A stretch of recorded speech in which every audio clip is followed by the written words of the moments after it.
13 striking stone towers. 2 observation platforms. 1 temple with a mysterious purpose.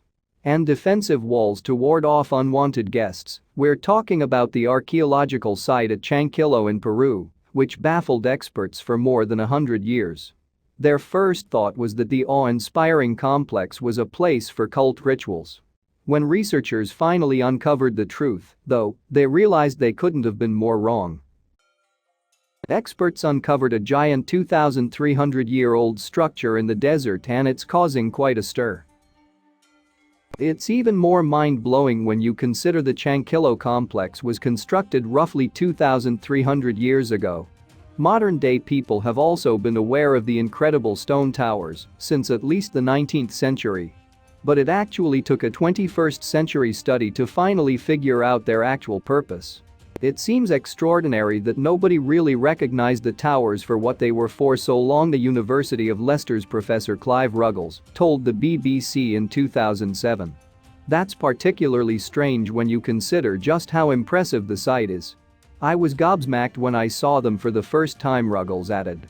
And he wouldn't have been alone. The Chankillo complex is found in the desert of the Casma Valley on the coast of Peru. To give you a sense of its extraordinary size, it occupies a massive 1.5 square miles of land. That's about 726 football fields. And those perplexing 13 towers are of considerable bulk, too. The towers are on the crest of a small hill in Chankillo. They're all rectangular and stand between 6 and 20 feet tall. And even though they're thousands of years old, they're still in pretty good shape. But it's the way the towers are arranged and accessed that makes them so interesting.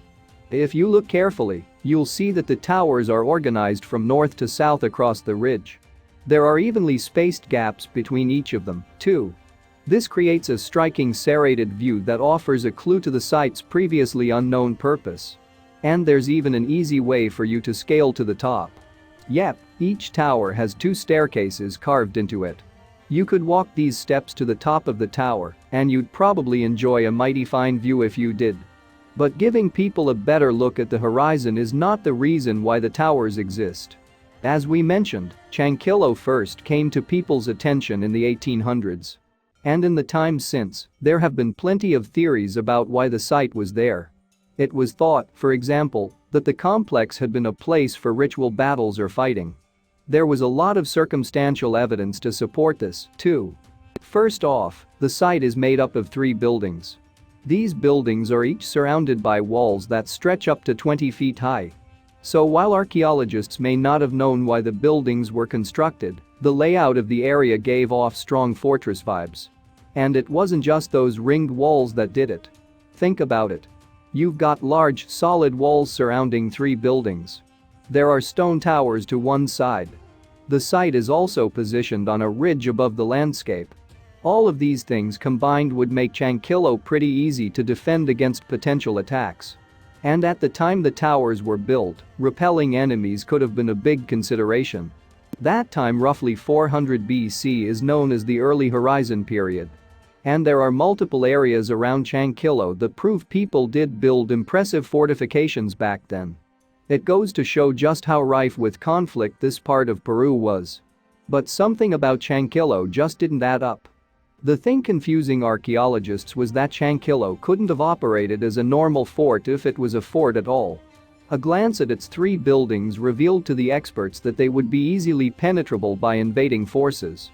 The solid construction evidently had some serious flaws.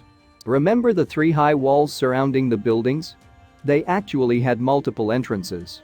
The first one had 5 places through which to come and go, the second wall had 4 entrances, and the final one had 3.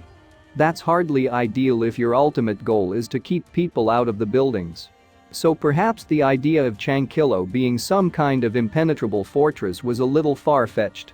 And that's why the experts came up with a new theory about the purpose of this complex. The first spark of the next idea seemingly came about when folks realized that the buildings had been maintained surprisingly well.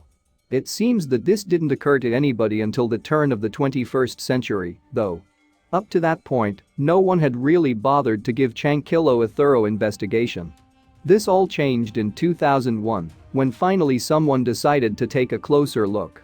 But what did it mean that the insides of the buildings were strikingly clean?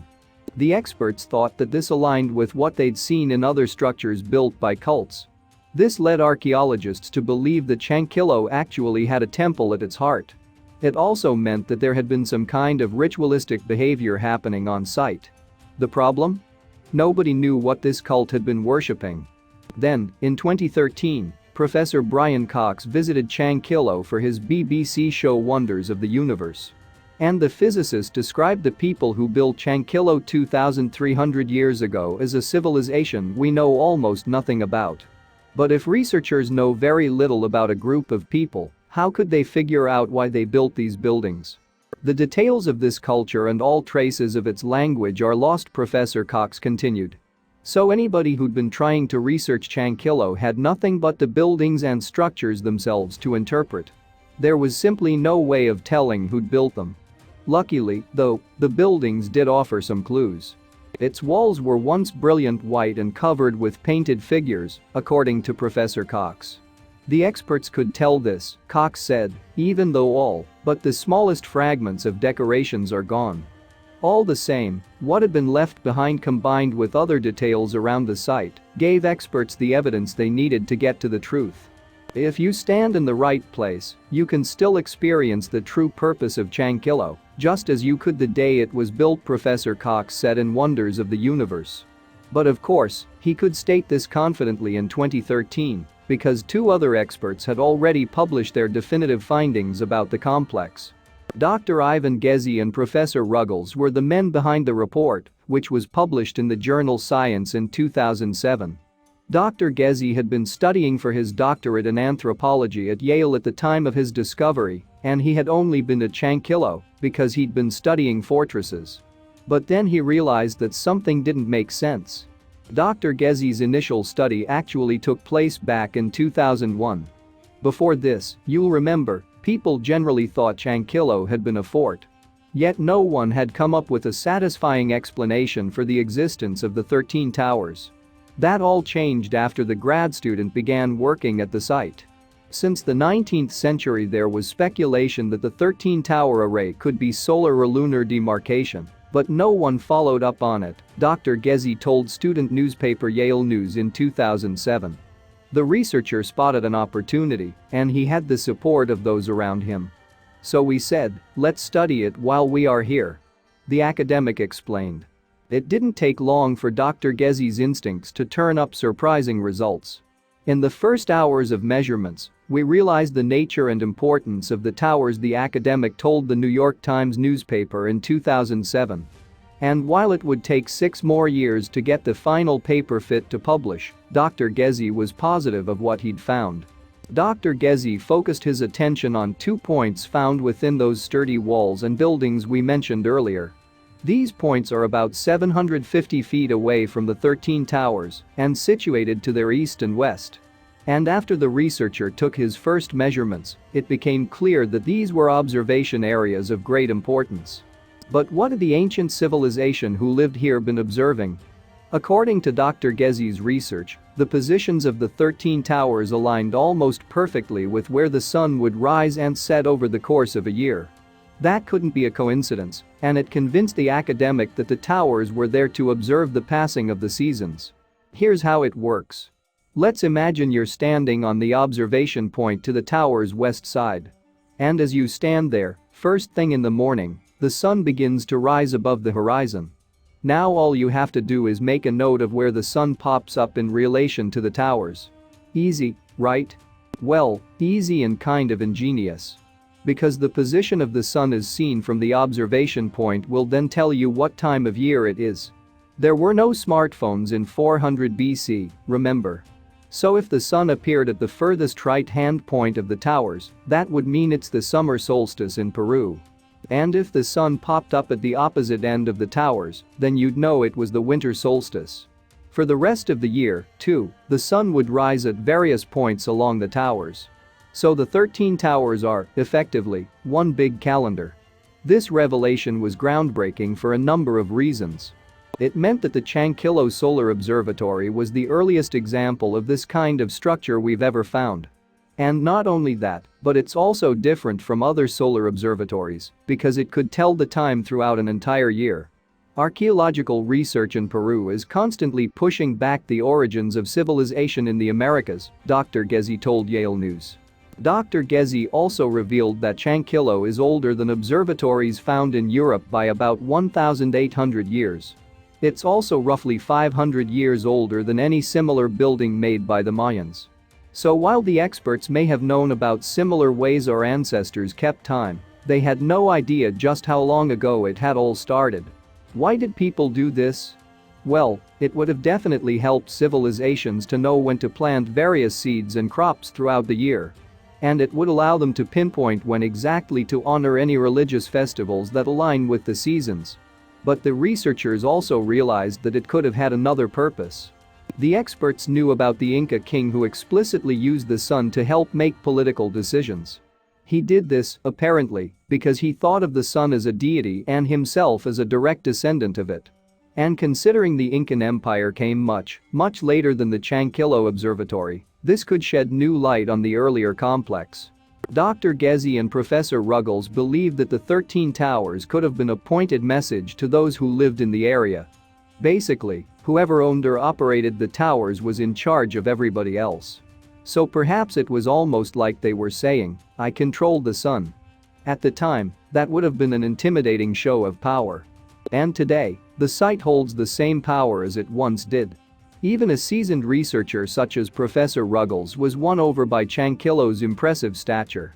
"I am used to being disappointed when visiting places people claim to be ancient astronomical observatories," the scientist told Yale News. But Chankillo was an altogether different story.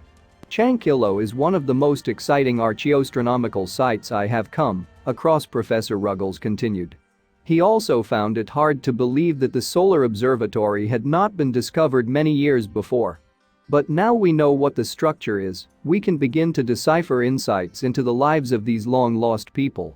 Professor Ruggles explained to the BBC that the size of the observation points raises an interesting issue. The expert said the point to the west of the towers could not have been very big.